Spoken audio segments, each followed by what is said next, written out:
Hindi natin akalain na ang wakas ng mundo darating ng biglaan. Isang puting araw ang sumabog sa gitna ng mga lungsod na sinundan ng iba pang pagsabog.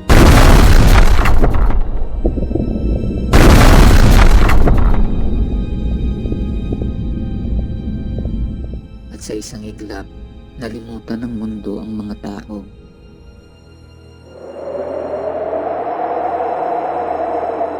Ang mga nakaligtas sa apoy, humingi ng awa, pero sinagot sila ng matinding radiation.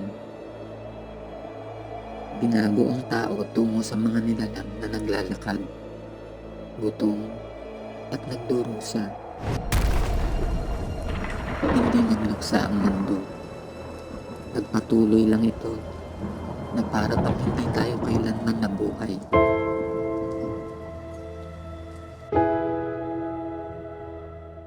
Sa gitna ng mundong abo at tahimik, dalawa tayong tumangging mamatay. Hawak ang pag-asa sa kabila ng lahat. Hindi tayo nagpatalo sa ating mga sarili. Pinilit nating mabuhay.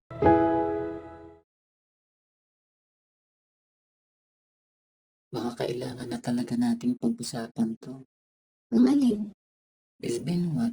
6 months? Pero may isang tao, wala.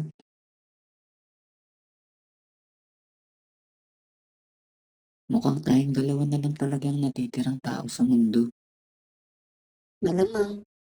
Baka kailangan pag-usapan na natin paano itatayo uli ang human race. What? Human race? Agad-agad? Sobrang ambisyoso mo naman. Di pa nga natin alam kung masusurvive natin lahat to, no? Ikaw ba nagtataka kung bakit buhay pa tayong dalawa? After ng nuclear war? Ng virus na kumalat after the war? Bakit tayo? Of all people. So what are you trying to imply? That maybe ito talaga gustong mangyari ng Diyos. That this is our destiny. Kasi gusto niyang mabuo uli ang human race. Winasak niya ang makasalanan sa katauhan para magkaroon ng bagong mundo. Walang bahid ng kasalanan, walang gulo, walang corruption.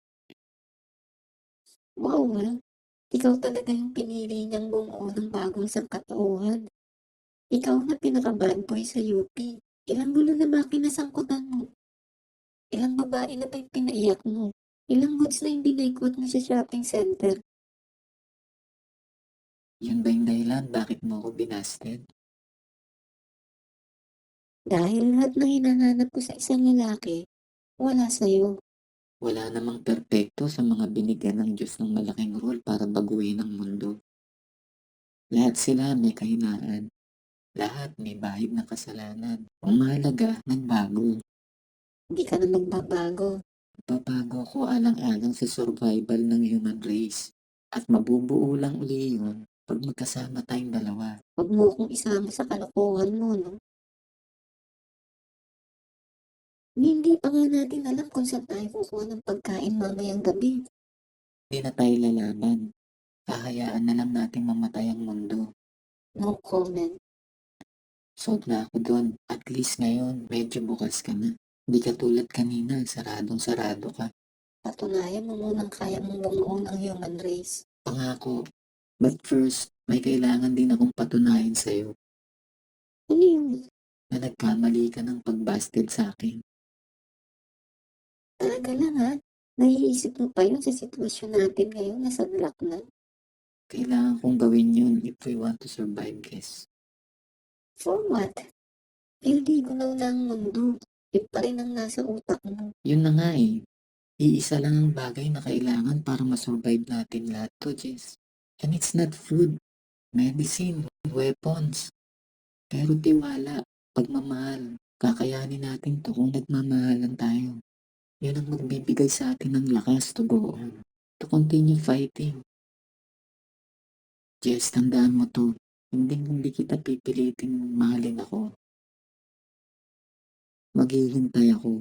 hanggang sa mahalin mo rin ako.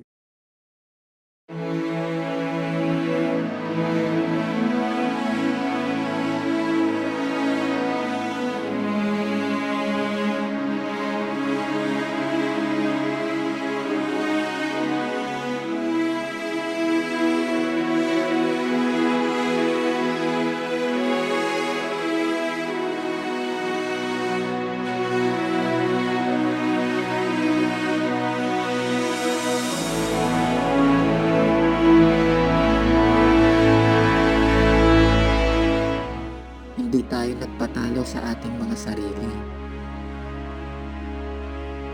Pinilit nating mabuhay. Naghalugog tayo ng mga sirang gusali para sa pagkain.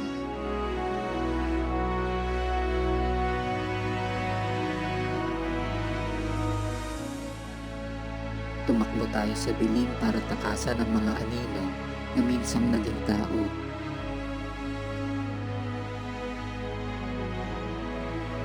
Sa isang lumang motorsiklo, tinahak natin ang mga sirang kalsada. Mula sa wasak na lungsod, paakyat sa malamig na bundok. Habang ang mundo, nagpapalit ng mukha.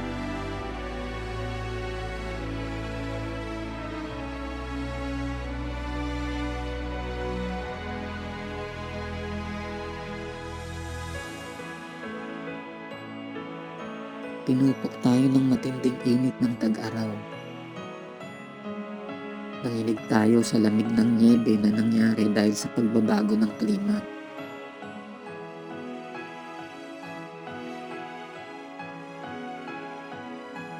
Nilunod tayo ng walang tigil na ulan at baha. Ngunit sa bawat unos, mas kumapit tayo sa isa't isa.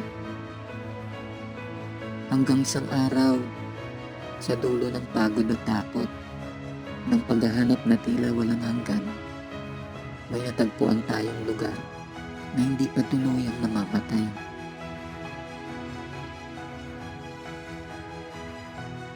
Sagana, sariwa, may liwanag.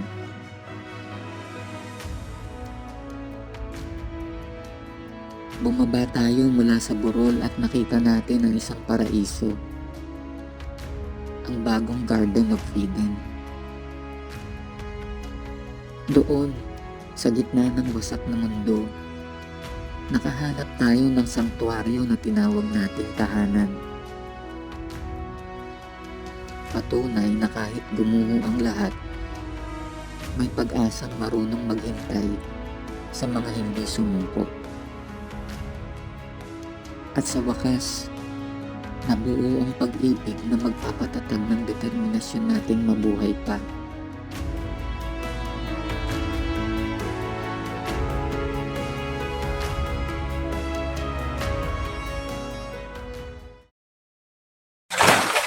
Inakala nating wala nang hadlang sa pagbuo ng bagong sangkatauhan. Pero patuloy pala tayong susubukin ng tadhana.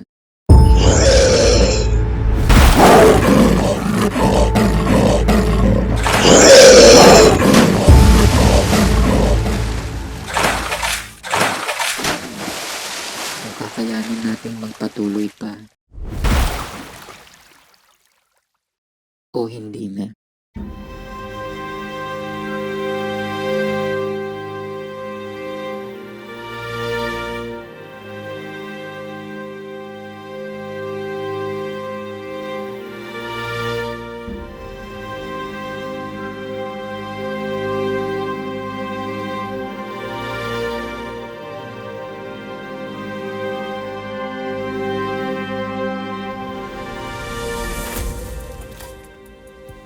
Hindi kita pababayaan, anak.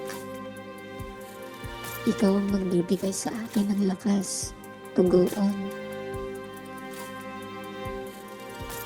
My little ones, sleep now, little one. Ikaw ang magiging inspirasyon ko at ng iyong daddy para patuloy na lumaban. Para mabuo muli ang sangkatauhan.